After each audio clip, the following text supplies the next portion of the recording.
Good day and welcome to yet another session of Business Connect. My name is Sizwe H. I am from SMH Media.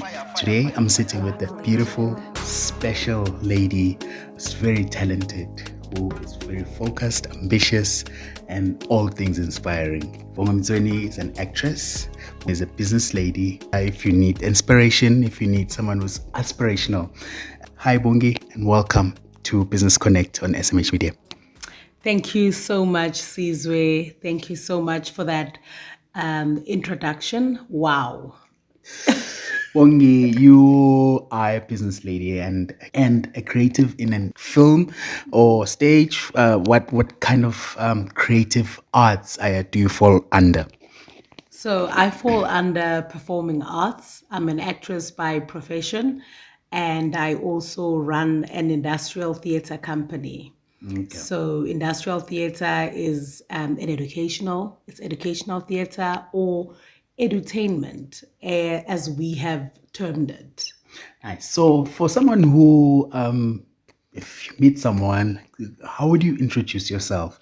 And want you also, after introducing yourself, to touch a bit about your business and what is it that you do? You've mentioned that you are a performing artist under Edutainment. Tell us more about that. Okay, so my name is Bongi Mtsweni and I am from Ikril. Ikril is a small town in Emalahleni. I am an actress by profession. I'm a mother and I'm a businesswoman as well. So I run an industrial theater company, Umhlanga Holdings. Industrial theater is basically where we use theater and drama to educate or to create awareness on a certain product or campaign. So, whatever the message is that our client wishes to convey, we do it in a creative way where we dramatize it for them and we make it easier for their target market or employees to understand.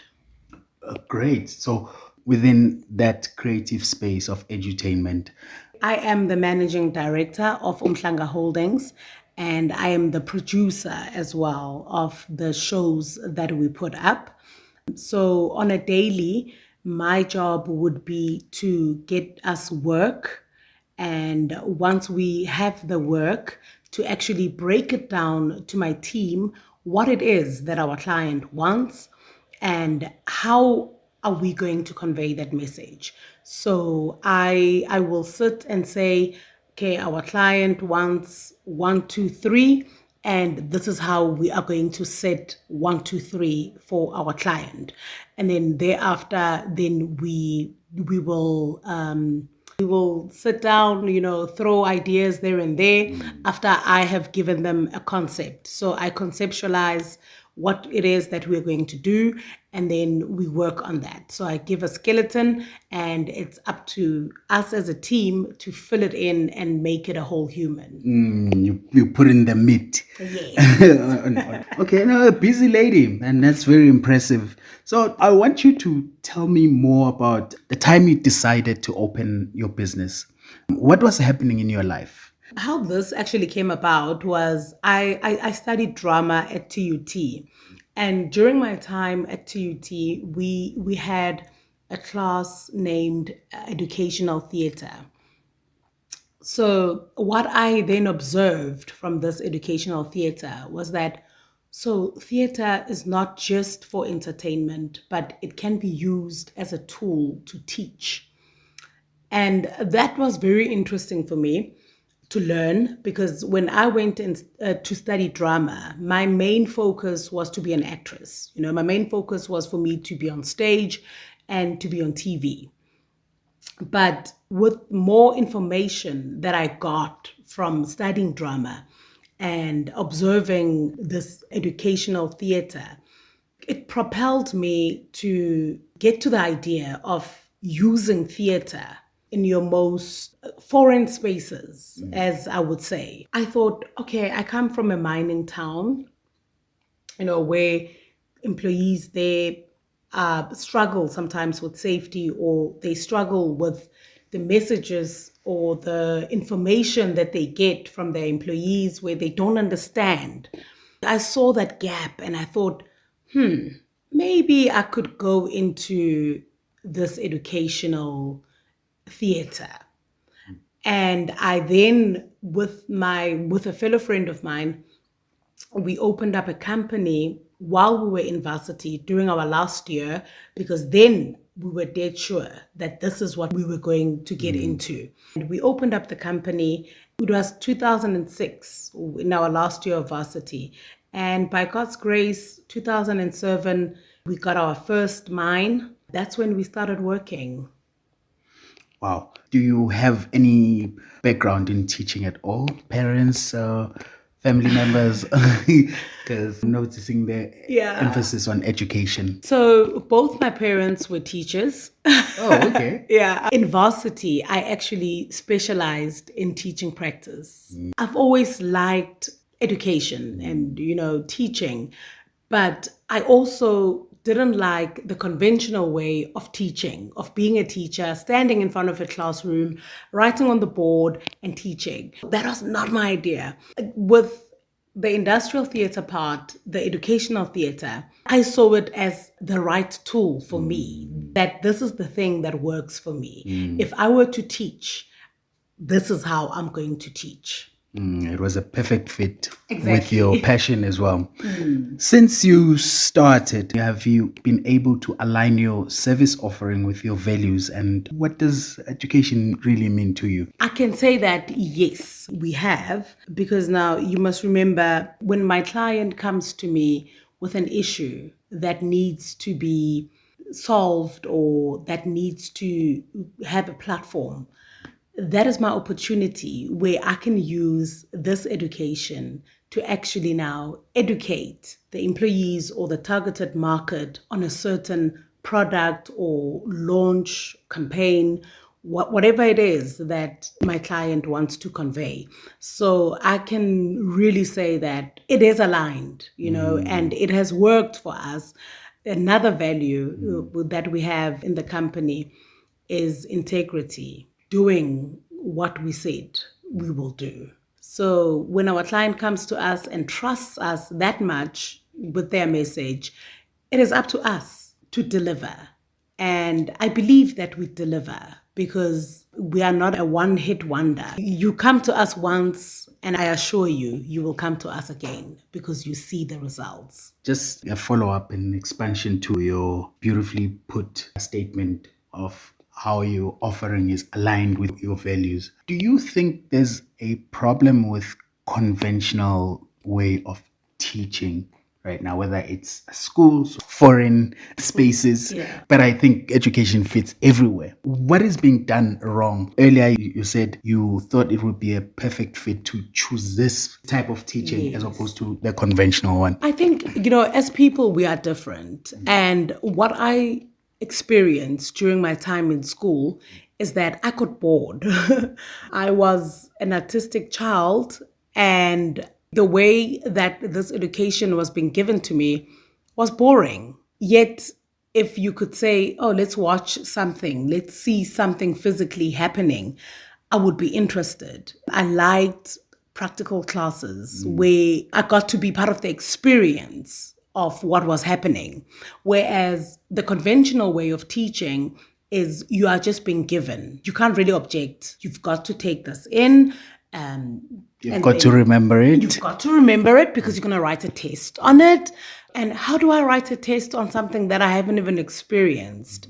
Whereas, with drama, you experience it. You're there. You live it. You do it. Another thing that makes our business work is the fact that the audience is engaged in what we are doing.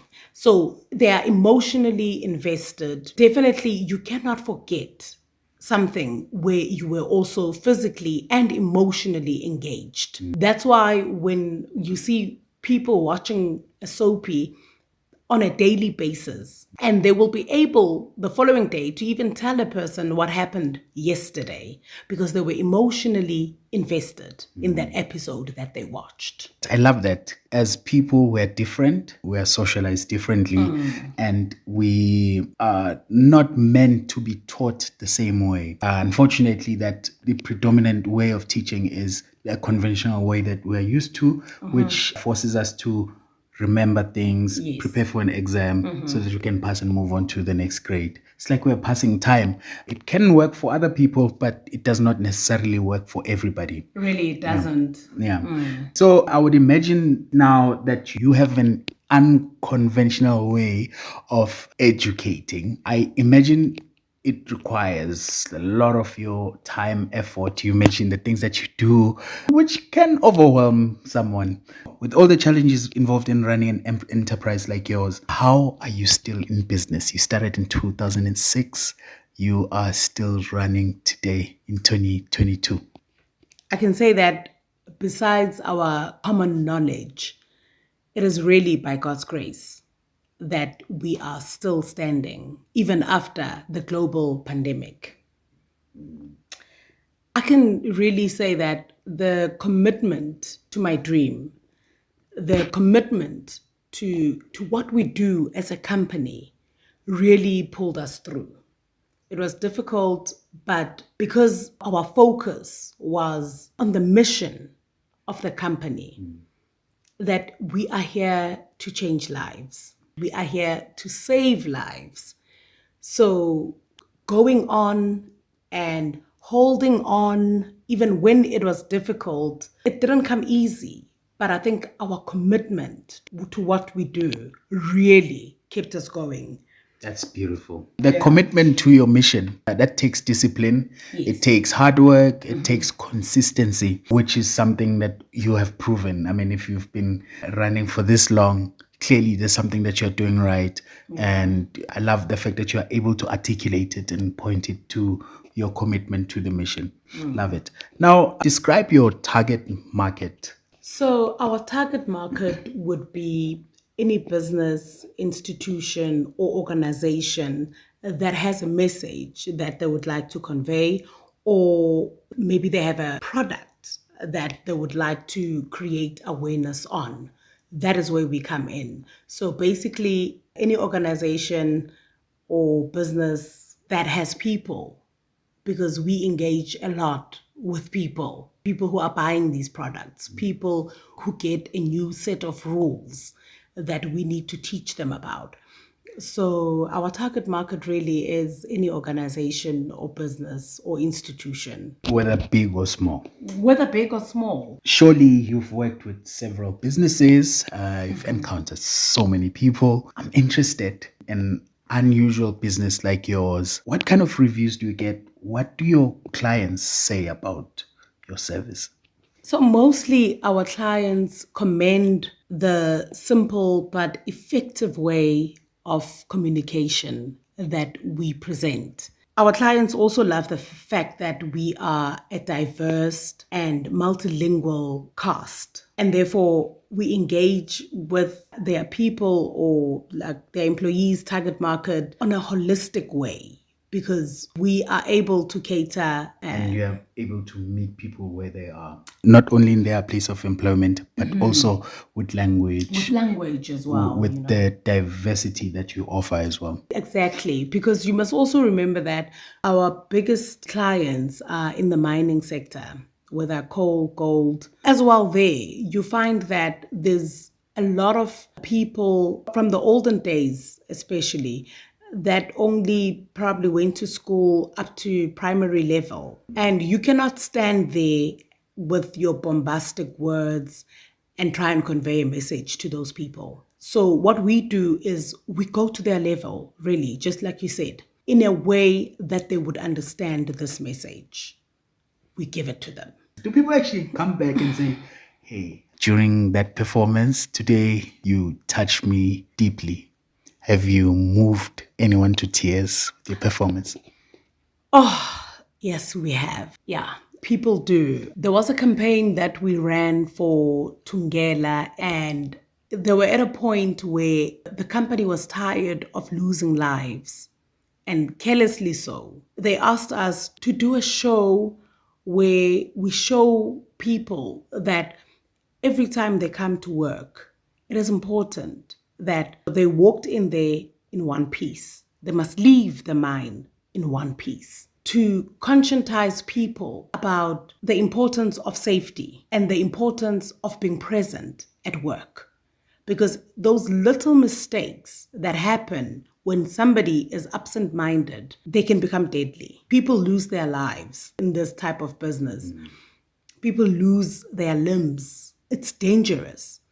And we put up a play where we really made it real. The mine wanted to show the employees the process of what happens when somebody has died at the mine. The entire process of a mine representative going to the family, telling the family that your loved one is gone, is no more. You must remember that this is somebody who left in the morning or afternoon and said, I'll see you later. This is somebody who promised their child that, no, I'll come this afternoon and watch your game. But now this is somebody who died at work. And just to show them that careless mistakes can lead to somebody losing their lives, and the impact that it has on the mine itself, and most importantly, on the family. Both of them are breadwinners. We brought that to life. We showed them that this is how. And, that performance was actually so heavy as well on the audience, where some of the audience at some point couldn't take it. They had to just take a moment and go outside because it was real. It was raw, the way we brought it to them. And some of them came to us and said, what you've played out on stage is actually our reality. I know someone in this place who has lost their life. And to see how this affects the family, that was something that they also didn't really put much thought into. It's just like, oh, well, this person has lost their lives. Oh, shame, condolences. But what goes beyond? It's something heavy. else. Yeah, I'm sure when you manage to do something like that, you've done your job. Yeah. No, there you know that you've completed the assignment. It's well executed. Just comparatively speaking, now moving from the positives and the high compliments and getting the job done, what areas of your business are you still working on? I'm actually working on diversifying the theatre part of my company to go into television and film, because I believe that every day we are telling stories, and why not take our stories to a bigger platform where they will be seen by millions. Another thing is that Umhlanga Holdings is a holdings company. So within the company, we've got other products besides the theatre that we also offer. So I'm also working on growing the other side of the business. Okay. The bigger vision for your business, what would you say that is? You've already touched on certain elements, the growth of the other segment of the other part of your business. You spoke greatly about you being committed to your mission, which kept your business standing. What's the bigger vision for your business? So our vision is to bring theatre and TV to our communities and to use it as a communication tool to change perspectives and to impact lives, to influence a changed behavior. We want to bring content that will grow our audience, content that will improve the lives of our audience. We don't want to make TV or theatre for just. We are intentional in educating our people. We are intentional in creating awareness. We are the mirrors for our audience. Our audience see themselves in us. Love that. Intentional and being the mirrors, because I think that's what acting is about, isn't it? Yes. You are showing the society who they really are. When you've seen who you are, what difference are you going to make? What decisions are you going to make? So you are informed now. What do you do with that information? It's in your hands. Yeah. Let's say now, Bongi, you have to move to Canada or wherever. You have to leave your business in the capable hands of someone else. How would you want them to run it? Definitely, I would like them to run the company with love, compassion, and integrity, because that is what makes us who we are. I would like for the person to encompass all of our values so as to maintain and to grow who we are. I think really it's the little things that makes us who we are, but it's little things that are very important because we need to stay true to our mission. Bongi, I'm going to throw you off the script a bit. Describe your company in 30 seconds for me, starting now. So, Umhlanga Holdings is an industrial theatre company, an educational theatre company, an edutainment company. We use drama, theatre to educate, to create awareness, and to teach. We use theatre as a communication tool to solve or to create awareness. So, yeah, that is who we are. Well done. Wasn't that fun? I thoroughly enjoyed it. It was a bit tricky because I'm given 30 seconds. So. This is a sales pitch. I normally ask that question to all the people that I sit with on this platform because I think it's important. I think you need to be able to tell your story in an hour. You need to be able to tell your story in 30 minutes. When you are given 30 minutes, you need to be able to tell your story in 5 or 30 seconds. You need to be able to say, this is what I do. I think you did a stellar job. You know what, Sizwe? Speaking about that, time and to be able to pitch. I've met a CEO of a company where I had probably 3 minutes to speak to this man and convince him that you need us. In that 3 minutes, it worked because after that, I got the biggest campaign that the company ever received. You see what I mean? You see what I mean? Something that we haven't touched on for someone who might be in a position to run a business like yours or any business for that matter, face struggles. It could be financial struggles, can't deal with taxation, whatever it is. They can't pay their workers, they can't get jobs, or they can't formulate an idea or plan or whatever the situation might be. 3 things that you felt were big stumbling blocks in your journey so far at Umhlanga Holdings, specifically in your edutainment space. What kind of challenges have you encountered that made you feel like, hey, Bongi, I'm overwhelmed right now. I don't know if I should continue with this. Do you have challenges like that?